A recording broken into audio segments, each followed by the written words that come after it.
If you'll listen to me for just a few moments. Hey guys, it's Slynk here, and I've got another quick tutorial for you. This tutorial is for the DJs and producers who are doing like edits for their DJ sets and stuff. Basically, I'm going to show you a neat way to make dubstep songs sound like glitch up songs. You know, kind of speed them up and give them a bit of a swing. So I've got a few examples already picked out here that we're going to try this with. But if you're a DJ and you know a little bit about Ableton, you can totally do this. It's super easy. Okay, so I've got Kill the Noise, Jump Your Body here, and let's just have a listen to that.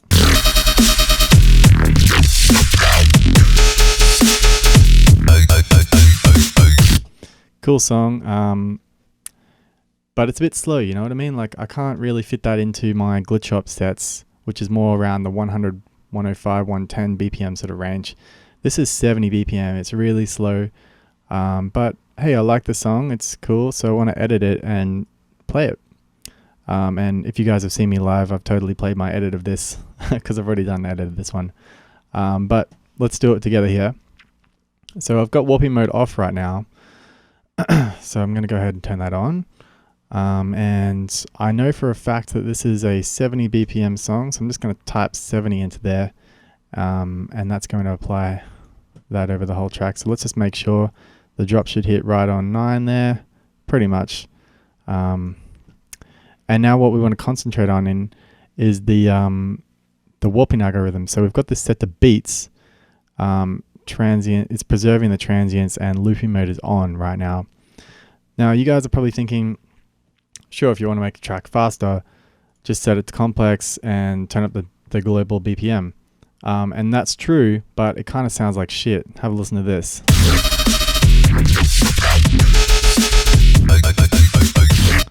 Alright, maybe that's too fast. Let's try to turn it down a bit. It's still going to sound like shit, trust me.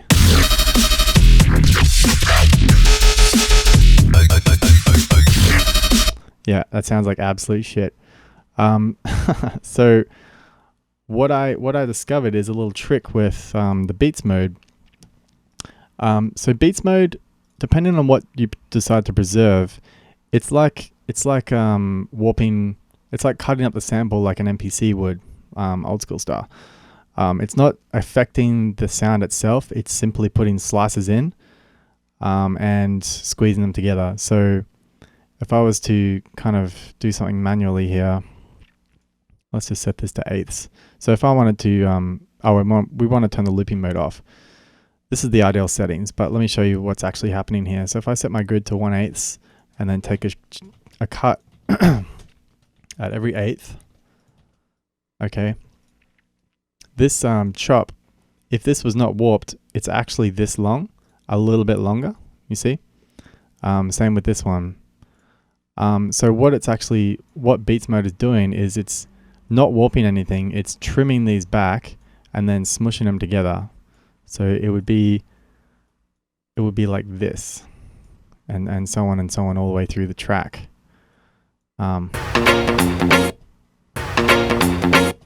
So that's what it's effectively doing, and basically it sounds like super cool. So what I noticed is if you have a higher tempo, let's just have a listen to how this sounds. Now I know 92 is going to really work, but the global tempo is really important, and I'll speak about that in a minute here. But have a listen to this.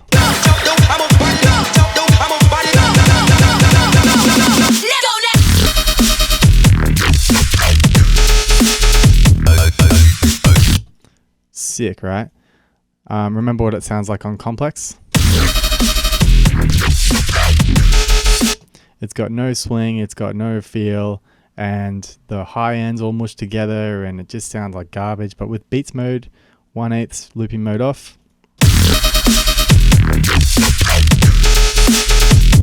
So what's actually happening here? I've got a channel here called testing, which is set to resampling mode, and I'm going to click record and actually have a look at the waveform of what is actually playing, because what we're seeing here is not what's actually playing.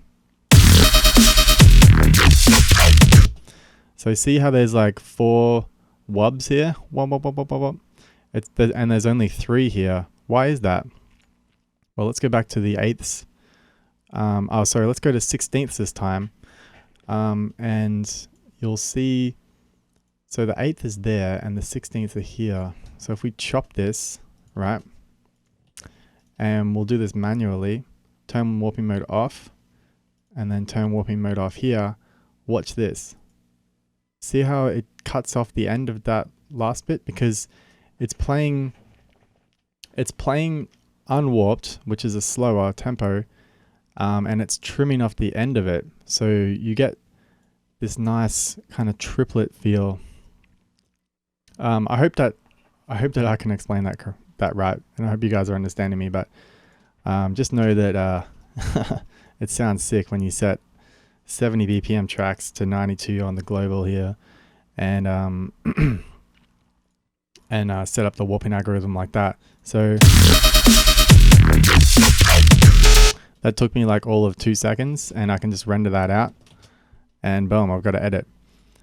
So what if I don't have a track that's 70 BPM? What if it's a different BPM, like this one here? I think this is 75 BPM, but let's have a go with this one. So turn warping mode on. I'm just going to warp it from the first drop here. So there's a pseudo marker here, and I'm going to right click that and click set 111 here. And I'm just going to look over at the rest of the track and see if things seem to line up. Okay, so that's like the start of the second drop, and I feel like that should go here on 21 instead of like 20.3, you know what I mean? And everything should sort of line up now, hopefully. Maybe not.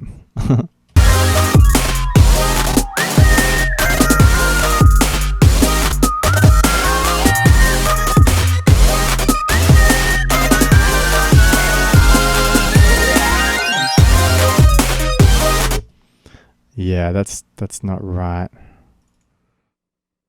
That's totally off, actually. I think it was like 75, so let's just put it at 75 and see. Yeah, okay, it was 75. I know that because I scanned it in Serato, but Serato's not always right, so I was just double checking. Now it should sound... Oh yeah, so let's turn warping off. So this is what it sounds like normally.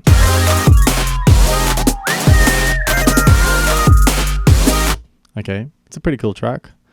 And now this is what it sounds like with my glitch up trick.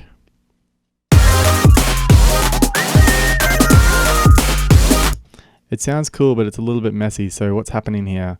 This is a 75 BPM track, and we still have this set to 92. So we need to experiment with this to try and get everything landing nicely on the grid and swinging nicely and stuff. So let me just zoom in here. We'll set the grid to 1/16, and we'll click record. Oh, and we'll also set the triplet grid up. Okay, so there's 6 markers in this one section. Okay, now see this? There's a grid marker right here, but this kind of sound is happening just a bit before that. So if we increase the tempo, the global tempo, say by 5, that's put it a little bit closer. Let's try a little bit faster, maybe 98. That seems to be pretty bang on.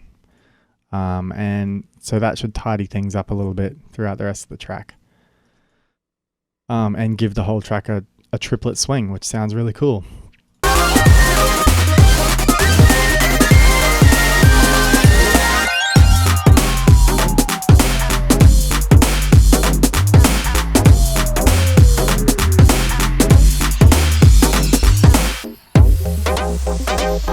It even sounds great in the breakdown.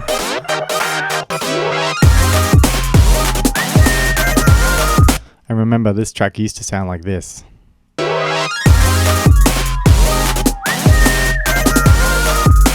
But you know, now it's 98 BPM. I can fit it in with the rest of my glitch shop and it'll sound cool.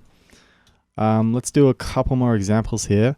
I've got Pegboard Nerd's Pressure Cooker, which is a nice tune. It's a very slow glitch hop track though. I think it's 87 BPM, so let's see if we can figure this out. Yeah, I think it was 87.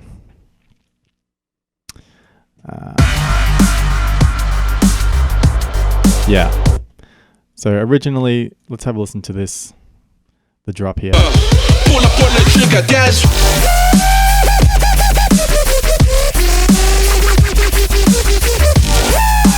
So it's kind of like drum step sort of speed, a bit slow for any kind of glitch hop set. So we revert back to our previous markers and set up well, this is already set up. Now we just need to play with the tempo to try and get something right. So this is 87. It's quite a bit faster than the last example. So we'll have to set the BPM up a little higher. Let's try like 110 maybe. That might be a bit too fast, but we'll find out just by looking at the waveform and where it lands on the grid.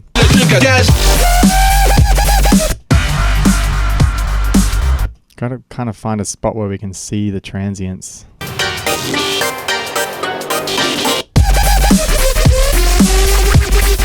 It's kind of hard because this is like such a big sausage, this track. Let's try to hit record here.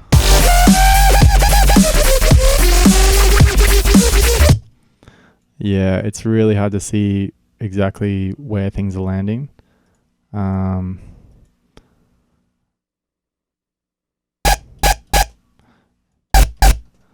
But in this case, I guess you can just use your ear and sort of just experiment and see what sounds nice.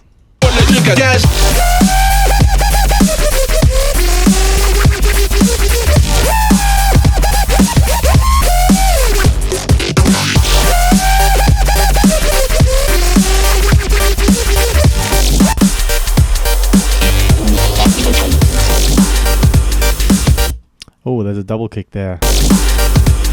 That's perfect to do analysis. Oh yeah, look at that. Okay, so that's where our triplet grid is, and this kick is a little bit before, so we want to increase the tempo slightly. A little bit more. Oh wait, am I going the wrong way? I can't remember. Let's go to 115. No, that's right. Okay. 115 seems to be the money spot.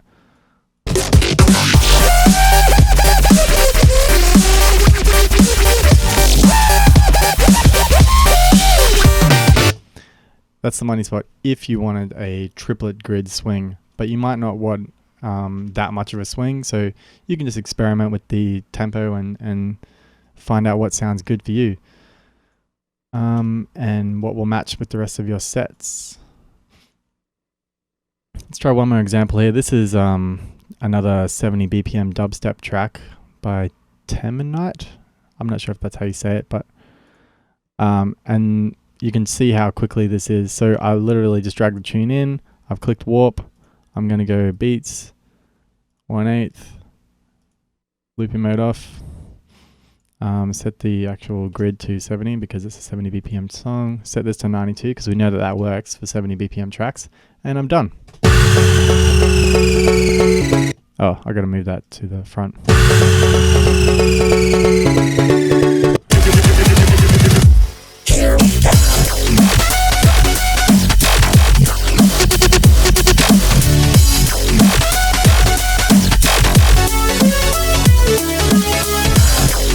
Like, that sounds so cool compared to this.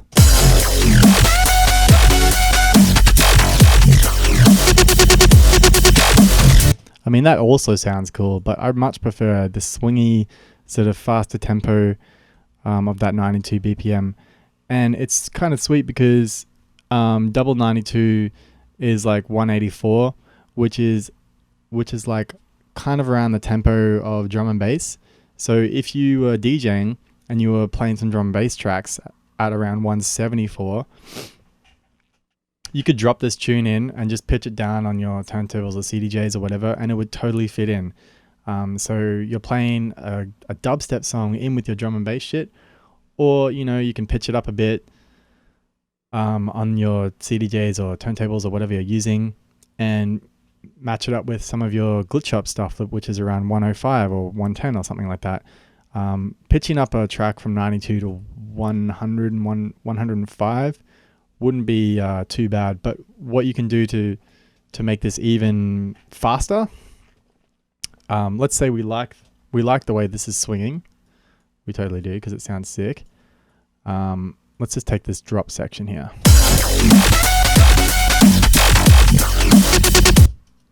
All right.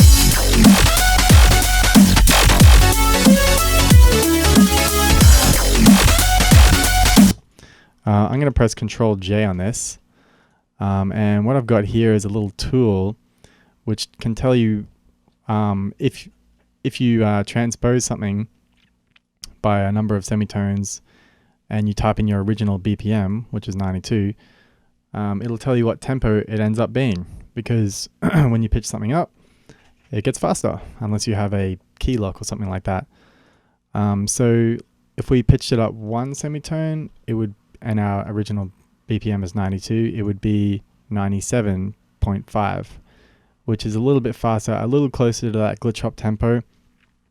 Let's say we pitched it down by one, then it's 86, which is a lot closer to that drum and bass speed, because 86 times 2, that's around 174, 175-ish, which is your drum and bass speed.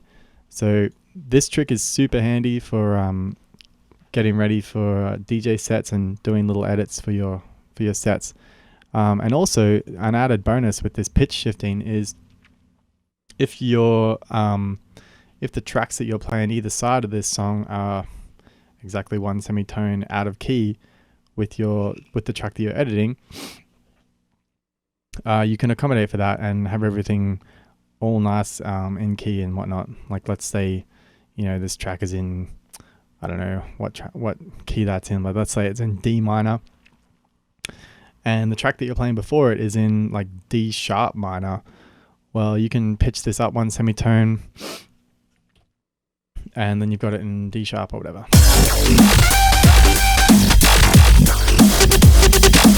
Oh yeah, important note, you want to turn warping off for that, otherwise it'll sound like garbage.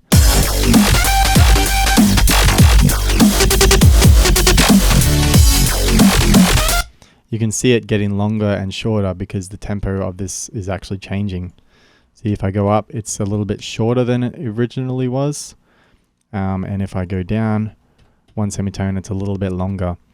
And you'll probably want to render it out without the warping mode on. And then just take note of the BPM, apply that, take note of it, and then when you're DJing, you'll be able to mix that pretty easily. Cool, so yeah, that's how you basically turn any track you want into a glitch up song, or edit straight sounding songs to have a bit of a groove and a swing to them. Another quick note is it kind of only works with tracks that have a very straight sort of pattern to the notes, like like very straight on the grid kind of pattern to the notes, which a lot of dubstep songs do. But some tracks, some dubstep tracks have their own swing, and if you try to re-swing an already swung song, it gets pretty complicated, and 9 times out of 10 it sounds like shit. So it works well with some tracks, and other tracks it doesn't work that well, but it's a neat little trick that I wanted to share with you guys. So thanks for watching, guys, and if you like the video, make sure you let me know. If you hate the video, make sure you let me know as well. But overall, have a great day. Peace.